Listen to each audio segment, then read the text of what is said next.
Friends, today I will teach the preparation of jam and their problems and preparation of jelly. What do you understand by jam? What do you understand by jam? Jam is a product made by boiling fruit pulp with sufficient sugar to reasonably thick consistency, firm enough to hold the fruit tissues in position. Apple, sapota, apricot, locust, peach, papaya, coronda, carrot, plum, mango are used for preparation of jam. It can be prepared from one kind of fruit or from two or more kinds. Jam contains 0.5 to 0.6% of acid and invert sugar should not be more than 40%. Fruit and their ingredients for 1 kg of different fruits. In case of apple, 750 grams sugar, 2 grams citric acid and 150 ml water is used for preparing of apple. In case of amla, 750 gram sugar and no citric acid is added because it has already very much acidity and 100 ml water. In case of grapes, 700 gram sugar, 1 gram citric acid and 50 ml of water. Grapes contain more amount of moisture or you can say water, so it requires very less water. Mango, 750 gram sugar, 1.5 gram citric acid and 50 gram water. In case of plum, 800 gram sugar and no citric acid is added because it is more in acid in nature, and 150 gram water. Then peach, 800 gram sugar, 3 gram citric acid and 100 gram of 100 ml of water. In case of pear, 750 gram sugar, 1.5 gram citric acid and 100 ml water for preparing 1 kg of pear. In case of sapota, 800 gram sugar, 2.5 gram citric acid and 100 ml water for use for the 1 kg of sapota. Then flow sheet of processing of jam. Then take the ripe firm fruits, which fruits should be attractive, they should be free from blemishes, dark spotted and any insect pest infestation. Then the fruits are washed, then they are peeled with the peeling knife, then pulping is done with remove the seed and core from the fruit and addition of some water if necessary. Then they are boiled and continuous stirring, then addition of citric acid and sugar is also added. Then judging the end point by further cooking up to the 105 degrees centigrade for or 68 to 70% of TSS. By the help of sheet test, the end point should be judged. Then filling the hot jam into sterilized bottle, then they are cooled and waxing is done, then capping and storage at ambient temperature is done. Then judging of how the judge the end point of the jam. First is your sheet test. A small portion of jam is taken out during the boiling in spoon or wooden ladle and cooled slightly. It is then allowed to drop. If the product fails off in the form of a sheet or flakes instead of flowing in a continuous stream or syrup, it means that end point has been reached and the product is ready. Otherwise boiling is continue till the sheet test is positive. Then second is your drop test. A drop of the concentrated mass is poured into a glass containing water. Settling down of the drop without disintegration denotes the end point. Then temperature test. A solution containing excuse me 65% total soluble solids boil at 105 degrees centigrade. Heating of the jam to this temperature would automatically bring the concentration of solids to 65%. This is the easiest way to enter the end point. Then TSS. The TSS by estimating by the hand refractometer is 68%. Then problems in jam production. What are the problems? Like your crystallization, sticky or gummy jams. Crystallization. The final product should contain 30 to 50% invert sugar. If the percentage is less than 30, cane sugar may crystallize out on the storage, and if it is more than 50, the jam will become a honey-like mass due to the formation of small crystals of the glucose. Then sticky or gummy jam, because of high percentage of total soluble solids, jam tends to become gummy or sticky. This can be solved by addition of pectin or citric acid or the both. Then premature setting. This is due to the low total soluble solids and high pectin content in the jam, and can be adding more sugar. If this cannot be done, as small quantity of sodium bicarbonate is added to reduce the acidity and thus prevent the pre-coagulation. Then microbial spoilage. Sometimes molds may spoil the jam during storage, but they are destroyed if exposed to less than 90% humidity. Hence, jam should be stored at 80% humidity.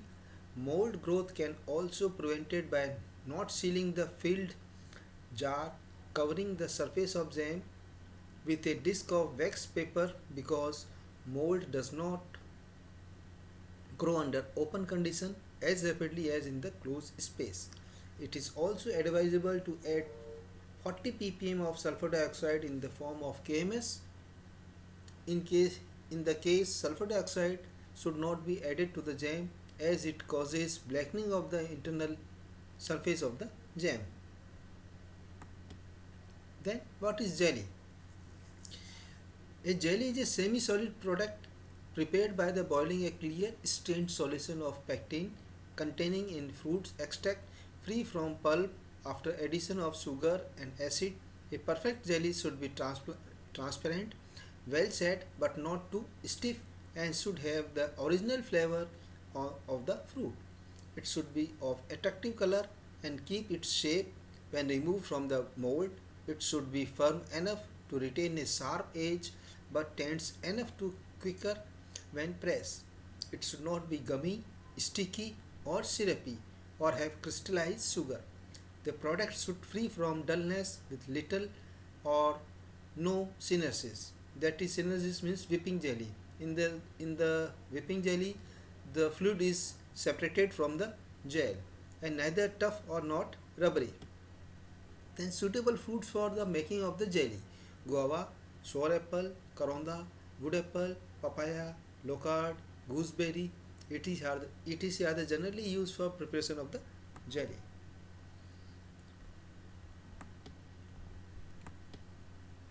Then fruits are categorized on the basis on the pectin and acid content of the fruit.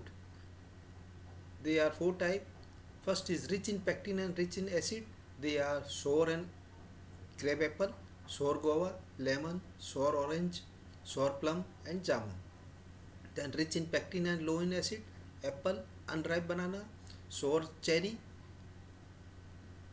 unripe fig, pear, ripe guava, peel of the oranges and grapefruit.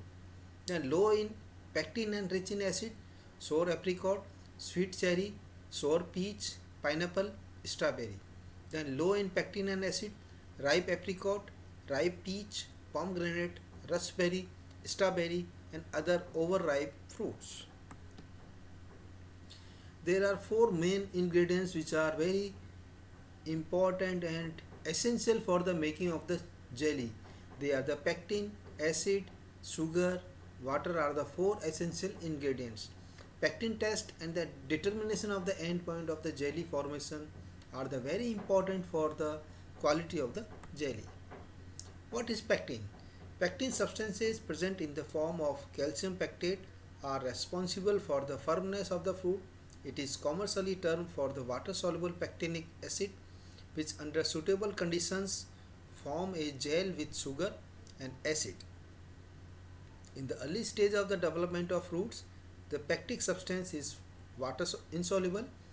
Protopectin, which is converted into pectin by the enzyme protopectinase during the ripening of the fruits. In overripe fruits, due to the presence of pectic methyl esterase enzymes, the pectin gets largely converted to pectic acid. which is water insoluble. This is one of the reasons that both immature and overripe fruits are not suitable for making jelly, and only ripe fruits are used.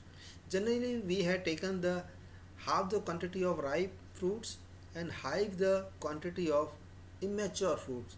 Immature fruits more pectin contain and overripe fruits contain more flavor. So they are mixed for making the jelly.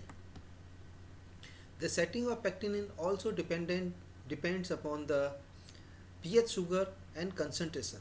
Stiffness of the gel increases with increasing concentration of pectin up to a certain point, beyond which the addition of more pectin gives a soft syrup instead of gel. Pectin tends to keep the sugar from crystallizing by acting as a protective colloids, but it is not effective when the concentration of the sugar is 70% or more.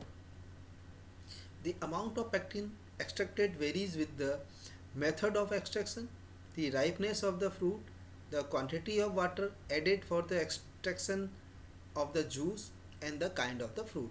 Usually about 0.5 to 1% of the pectin of the good quality in the extract is sufficient to produce good jelly. If the pectin content is higher, a firm and tough jelly is formed, and if it is less, the jelly may fail to set.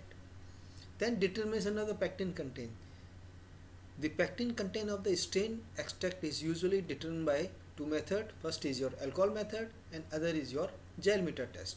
In case of alcohol test, 1 teaspoon of strain extract is taken in a beaker and cooled, and 3 teaspoons of methylated spirit are poured gently down the side of the beaker, which is rotated for mixing and allowing to stand for a few minutes. If extract is rich in pectin, a single transparent lump or clot will form. Then an equal amount of sugar is to be added to extract for preparation of the jelly. Means one part of the sugar and one part of the juice is added. If extract contains a moderate amount of pectin, the clot will be less firm and fragmented. 3/4 of the amount of sugar is to be added. In case if the extract is poor in pectin, numerous small granular clots will be seen. 1/2 the amount of sugar is added. Then other is your gel meter test. The gel meter is held in the left hand with the thumb and the forefinger. The bottom of the gel meter tube is closed with the little finger. The strained extract is poured into a gel meter with a spoon held in the right hand till it is filled to the beam. While still holding the gel meter, the little finger is removed from the bottom and the extract is allowed to flow or drip for exactly for 1 minute, at the end of which the finger is replaced. The reading of the extract in the gel meter is noted. This figure indicates how many parts of sugar are to be added to one part of the juice. The role of the acid in the jelly. The gelling of the extract depends on the amount of acid and pectin present in the food. Of the three acids, citric, malic and tartaric acid found in the foods. Tartaric acid gives better results in case of jelly making.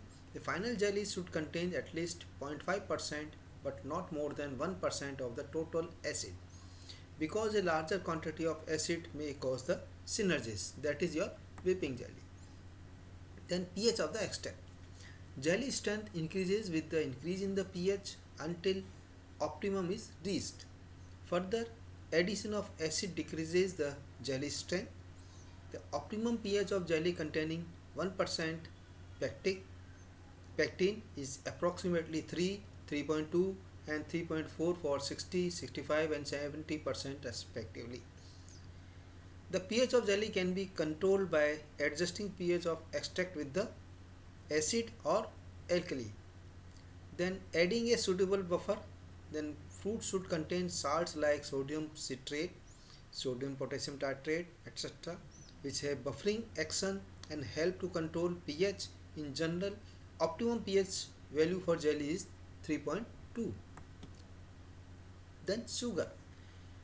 Sugar is another essential constituent of the jelly in part to its sweetness as well as the body. The concentration of sugar is high, the jelly retains less water, resulting in a stiff jelly, probably because of dehydration. Because of dehydration.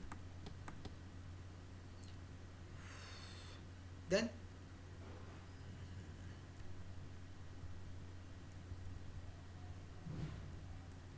inversion of sugar.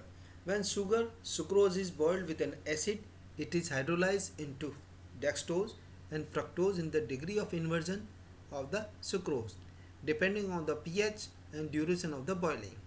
Because of the partial inversion of the sucrose, a mixture of sucrose, glucose, and fructose are found in the jelly.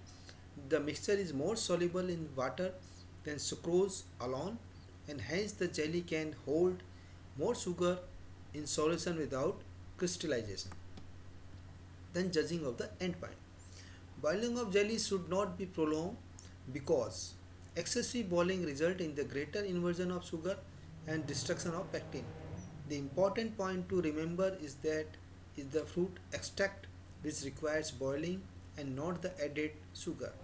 If a jelly is cooked for a prolonged period, it may become gummy, sticky, syrupy, and deteriorate in color and flavor.